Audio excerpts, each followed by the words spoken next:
سفید حویلی سے خاصے فاصلے پر حسین احمد کی حویلی کھڑی تھی۔ شروع میں جب جائیداد کا بٹوارا ہوا تو یہ حویلی ان دو حویلیوں کے ساتھ ہی تھی، مگر پھر حسین نے جگہ گاؤں کے آخری سرے پر لے کر ایک شاندار اور اعلیٰ حویلی تعمیر کروائی، جو حسن اور زمان کی حویلی سے کہیں زیادہ بڑی اور کہیں زیادہ بیش قیمت تھی۔ امینہ اور شازیہ کو آج کل رسم کے لیے بٹھایا جانا تھا، اسی لیے بہت سی لڑکیاں ان دونوں کے آس پاس بیٹھیں انہیں سنوارنے میں مصروف تھیں۔ وہ شہر سے گاؤں لائی جانے والی پارلر کی لڑکیاں تھیں، جنہیں یہاں صرف ان کی تراش خراش کے لیے لایا گیا تھا۔ ایک جانب پیر اونچے کیے نخوت سے بیٹھی امینہ لڑکی کو ذرا ہاتھ ہلکا چلانے کا کہہ رہی تھی، جو اس کے پیروں کا مساج کر رہی تھی، تو دوسری جانب تنے ہوئے نقوش کے ساتھ گردن پیچھے کو کر کے بیٹھی شازیہ تھی، جس کا فیشل کیا جا رہا تھا۔ ماں جی بتا رہی تھیں کہ عمل اور ولی کا کوئی قصہ چل رہا ہے۔ امینہ نے اسی بے نیازی سے کہہ کر شازیہ کو دیکھا۔ لڑکی اب ٹشو سے اس کی گردن پر لگا لوشن صاف کر رہی تھی۔ جواباً اس نے کندھے اچکائے۔ مجھے بھی ماں جی نے ہی بتایا تھا۔ خیر انہیں کس نے بتایا یہ سب؟ ایسی بات پر مجھے تو یقین نہیں آ رہا۔ عمل، وہ اتنی ڈرپوک لڑکی بھلا کیوں موت کے منہ میں ہاتھ ڈالے گی؟ ولی سے تو وہ کوسوں دور رہتی ہے اور اسے رہنا بھی چاہیے۔ پتہ نہیں اب یہ سچ ہے بھی یا نہیں۔ امینہ نے بھی کندھے اچکائے، پھر کچھ سوچ کر کہنے لگی۔ ماں جی کہہ رہی تھیں کہ انہیں ارجمن چچی نے بتایا ہے، لیکن انہیں کیسے پتہ چلا؟ شازیہ طنزاً مسکرائی۔ ظاہر ہے ناجیہ ہی نے بتایا ہوگا، وہ جو عمل کی پکی سہیلی ہے۔ امینہ پر جیسے کوئی انکشاف ہوا، یکدم اپنی کرسی پر آگے ہو کر بیٹھی۔ ارے شازیہ، اسی نے بتایا ہوگا، بھلا اور کون ہے بتانے والا؟ لیکن وہ تو اچھی دوست ہے اس کو کیا پڑی ہے ایسے راز کھولنے کی؟ کوئی پرانی خار اتارنی ہوگی اس نے، اور کیا؟ شازیہ پرواہ کیے بغیر بیزاریت سے بولی تو امینہ نے سمجھ کر سر ہلایا۔ ویسے شازیہ، ہو سکتا ہے کہ یہ سب سچ ہو۔ اب ایسی باتیں ایسے تو نہیں پھیل جاتی نا یوں ہی، کوئی بات ہوتی ہے جبھی دنیا کو موقع ملتا ہے اپنی زبان کھولنے کا۔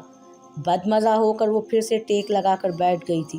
اچھا اب تم کوئی ایسی ویسی بات نہ کر دینا لوگوں کے سامنے، جو بھی ہے وہ نند ہے ہماری اور ہمیں محتاط رہنا ہوگا۔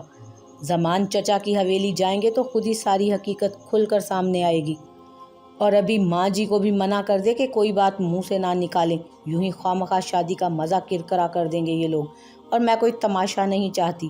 اسے تنبیہ کر کے شازیہ آپ کے ذرا آرام دہ ہو کر بیٹھی تو امینہ نے برا سا منہ بنایا۔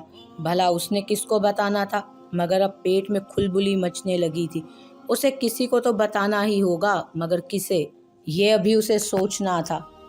اس نے دیر رات تک ڈیرے پر رہ کر کاموں کو سمیٹا اور پھر سنسان پڑے دالان سے اتر کر اپنی گاڑی کی جانب بڑھا۔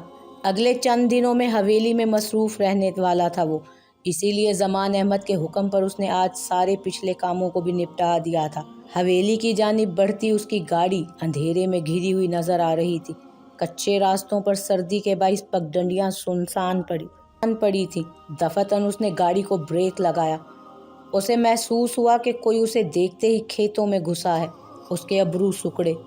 آس پاس باریک بینی سے دیکھتا وہ چند پل جانچتا رہا، مگر جب اسے کچھ دوبارہ محسوس نہیں ہوا تو کار آگے بڑھا دی۔ شاید اس کا وہم ہو۔ تقریباً آدھے گھنٹے کی ڈرائیو کے بعد وہ حویلی کے سامنے کار کا دروازہ کھول کر باہر نکل رہا تھا۔ اندر لاؤنج سے لڑکیوں کی تالیاں بجانے اور گانا گانے کی آوازیں باہر لان تک سنائی دے رہی تھیں۔ اس نے کوفت سے سر جھٹکا اور پھر جو دروازہ اس کے کمرے کے لان کے پچھلے جانب کھلتا تھا اسے دھکیل کر اندر داخل ہوا۔ یہ دروازہ اس نے بہت بعد میں بنوایا تھا، بیک ڈور، جو وقت کے ساتھ ساتھ اس کی توقع کے عین مطابق اس کی ضرورت بنتا گیا تھا۔ کمرے میں داخل ہو کر اس نے دروازہ بند کیا اور چابیاں، موبائل، چشمہ ڈریسنگ ٹیبل پر رکھ کر جیسے ہی مڑا اس کے قدم رک گئے۔ ایک سیکنڈ لگا تھا اسے تبدیلی بھانپنے میں۔ ایک چھوٹے سے خاکی بیگ کے اوپر عمل نام کی چٹ لگی تھی۔ اس نے سنجیدہ چہرے کے ساتھ آگے بڑھ کر اس پیکٹ کو اٹھایا اور پھر 2 انگلیاں اندر ڈال کر اندر موجود نازک سی شیشی باہر نکال لی۔ اس کے ابرو سکڑے۔ پرفیوم سپرے کیے بغیر اس نے ٹیبل پر رکھا۔ اندر کچھ اور بھی بچ رہا تھا، اور پھر اپنی ہتھیلی پر اس نے جیسے ہی خاکی پیکٹ الٹا ایک کی چین اس کی ہتھیلی پر پھسل کر آ گرا۔ وہ ایک قدیم طرز کا کوئی لکڑی کا بنا چھوٹا سا گھر تھا جس کے نیچے بہت سی باریک زنجیریں لٹک رہی تھیں اور ان زنجیروں کے آخری سرے پر بہت سے چھوٹے چھوٹے ڈبلیو بنے تھے۔ اس نے گہرا سانس لے کر دونوں چیزوں کو دوبارہ سے پیکٹ کے اندر ڈالا اور پھر واش روم کی جانب بڑھ گیا۔ باہر لاؤنج میں آج لڑکیوں کا جم غفیر تھا۔ جیسے جیسے تاریخ نزدیک آتی جا رہی تھی، ڈھولکی اور لڑکیوں میں اضافہ ہوتا جا رہا تھا۔ امل نے آج گہرے کتھئی رنگ میں سلک کی لمبی قمیض پہن رکھی تھی جس کی آستینیں ہتھیلیوں تک چوڑیوں کی صورت آتی تھی۔ نیچے قمیض سے ذرا ہلکے رنگ کا چوڑی دار پاجامہ پہن رکھا تھا اور دوپٹہ بھی سلک کا ہی ایک کندھے پر ڈالا ہوا تھا۔ ہاں، بالوں کو اس نے عادت کے برخلاف آج فرینچ چوٹی میں گوندھا تھا اور گول گول ایک سکے جتنی سلور بالیاں پہنی۔ وہ بہت پیاری لگ رہی تھی۔ اسے بی جان نے کچن سے آواز دی تو وہ لاؤنج سے اٹھ کر کچن میں چلی آئی۔ امل بیٹے جاؤ، برابر حویلی سے ناجیہ اور ارجمن بھابھی کو بلا لاؤ۔ مجھے دیکھو یاد ہی نہیں رہا انہیں آج کی ڈھولکی کا بولنا۔ تم جاؤ اور نورا کو اپنے ساتھ لیتی جانا۔ انہوں نے اسے کہہ کر پیچھے دم پر پکتی چائے کو دیکھا اور کاموں میں پھر سے مصروف ہو گئیں۔ وہ نورا کو لیے لان میں آئی، اپنا دوپٹہ درست کر کے سر پر لیا، مگر وہ سلک کا تھا، بار بار سر سے ڈھلک جاتا۔ ولی جو کمرے کا دروازہ بند کرتا باہر نکل رہا تھا، اسے دوسری حویلی کی جانب بنے دروازے کے پاس نورا کے ساتھ کھڑے دیکھ کر چونکا۔ اس وقت دوسری حویلی میں اسے اچنبھا ہوا۔ وہ اب درمیانی دروازہ پار کیے دوسری حویلی میں داخل ہو رہی تھی۔ اس نے بغور اسے جاتے دیکھا اور پھر وہیں کھڑا رہا۔ حویلی میں حسب سابق زرد بتیاں روشن تھیں اور ساری حویلی کا احاطہ کیے ہوئے تھی۔ وہ دونوں پورچ سے گزر کر لاؤنج میں آئیں۔ نفیس اور نذیر دونوں بیٹھے ٹی وی دیکھ رہے تھے۔ آہٹ پر چونک کر پیچھے دیکھا اور پھر نفیس تو گویا کرنٹ کھا کر اٹھا۔ امل، تم یہاں آؤ نا۔ نذیر بھی اٹھ کھڑا ہوا تھا۔ امل نے بیزاریت سے یہاں وہاں ارجمند کو ڈھونڈا۔ یہ قابل نفرت شخص کیوں بیٹھا تھا یہاں؟ وہ دراصل میں تائی اور ناجیہ کو بلانے آئی تھی۔ کہاں ہیں وہ دونوں؟ اس نے نفیس کو نظر انداز کر کے نذیر سے پوچھا۔ ماں جی، ناجیہ، اس نے دونوں کو آوازیں دی۔ آؤ نا امل، بیٹھو۔ نفیس نے پھر سے پیشکش کی تھی۔ نو تھینکس، آپ بس ناجیہ اور چچی کو بلا دیں، میں انہیں لینے آئی ہوں۔ آج ڈھولکی ہے اور کل سے بھاجی اور نثار بھائی کی رسمیں شروع ہو جائیں گی، تو ان کا وہاں ہونا لازمی ہے۔ آپ ذرا جلدی بلا دیں انہیں۔ اس نے رکھائی سے کہہ کر نفیس کی جانب دیکھا تو اس کا چہرہ بجھ گیا۔ البتہ ناجیہ اوپر ریلنگ سے جھانکی تھی۔ امل، اس نے چہرہ اٹھایا۔ چلو نا یار، بی جان بلا رہی ہیں تمہیں بھی اور چچی کو بھی۔ نذیر ماں کو کمرے میں بلانے گیا تھا۔ اچھا نا، مجھے تیار تو ہو لینے دو، آ جاؤ اوپر، پہلے میں تیار ہو جاؤں پھر ساتھ ہی چلیں گے۔ بیٹا مجھے پتا ہے تم کتنی جلدی تیار ہوتی ہو، میں تائی کو لے جا رہی ہوں، تم آتی رہنا بعد میں۔ اس نے ارجمن کو زینوں سے اترتے دیکھ کر کہا۔ وہ شاید نماز پڑھ رہی تھی۔ ان کا دوپٹہ اب تک چہرے کے گرد لپٹا تھا۔ چلیں تائی، آ جائیں، اور تم بھی جلدی آنا ناجیہ، تیار ہو کر، دوبارہ نہ آنا پڑے مجھے تمہیں لینے۔ اس نے تائی کو جیسے ہی کندھوں سے تھاما، انہوں نے اس کا ہاتھ جھٹک دیا۔ امل تو امل، لاؤنج میں کھڑا نفیس اور اوپر سے جھانکتی ناجیہ بھی ششدر رہ گئیں۔ میں خود جا سکتی ہوں، تمہیں ضرورت سے زیادہ میٹھا بننے کی کوئی ضرورت نہیں ہے، اور آئندہ میرے گھر میں آؤ تو یہ جو کیل کانٹے لگا کر تم آتی ہو نا، انہیں چادر سے ڈھک کر آنا۔ مجھے تمہارا یہ آزاد رویہ بالکل پسند نہیں۔ یہ لڑکوں کا گھر ہے، کیا کسی نے تمہیں یہ نہیں سکھایا کہ کس طرح دوسروں کے گھر جایا جاتا ہے؟ ایک سیکنڈ کے لیے پوری حویلی میں سناٹا چھا گیا۔ امل کو لگا کہ وہ کبھی ہل نہیں پائے گی۔ اس کے اندر ایک ساتھ بہت سے آنسو جمع ہوئے، چہرہ شرمندگی سے سرخ پڑ گیا۔ تائی، آپ ایسے… بس بس، اب زیادہ بہانے بازیوں کی ضرورت نہیں ہے، جیسے ہمیں تو سمجھ ہی نہیں آتا نہیں سب کچھ۔ سر جھٹک کر وہ باہر کی جانب ہو لی تو پتھر ہوئی امل کی آنکھ سے آنسو ٹپک کر اس کے قدموں میں گرا۔ ناجیہ فوراً نیچے آئی۔ امل ماں جی کا یہ مطلب… مگر اب اس میں اور سننے کی سخت نہیں تھی۔ آنسو ہاتھ کی پشت سے صاف کرتی وہ بھاگتی ہوئی باہر نکلتی چلی گئی۔ نورا بھی گھبرا کر اس کے پیچھے بھاگی تھی۔ یہ کیا ہو گیا تھا ماں جی کو؟ پہلے تو امل کہتے تھکتی نہیں تھی۔ نفیس نے ناسمجھی سے ناجیہ کو دیکھا تو اس نے مسکرا کر کندھے جھٹکے اور لا علمی کا اظہار کرتی تیار ہونے چلی گئی۔ کمرے میں آ کر اس نے دروازہ بند کیا اور پھر رائٹنگ ٹیبل تک آتے اس کی نظر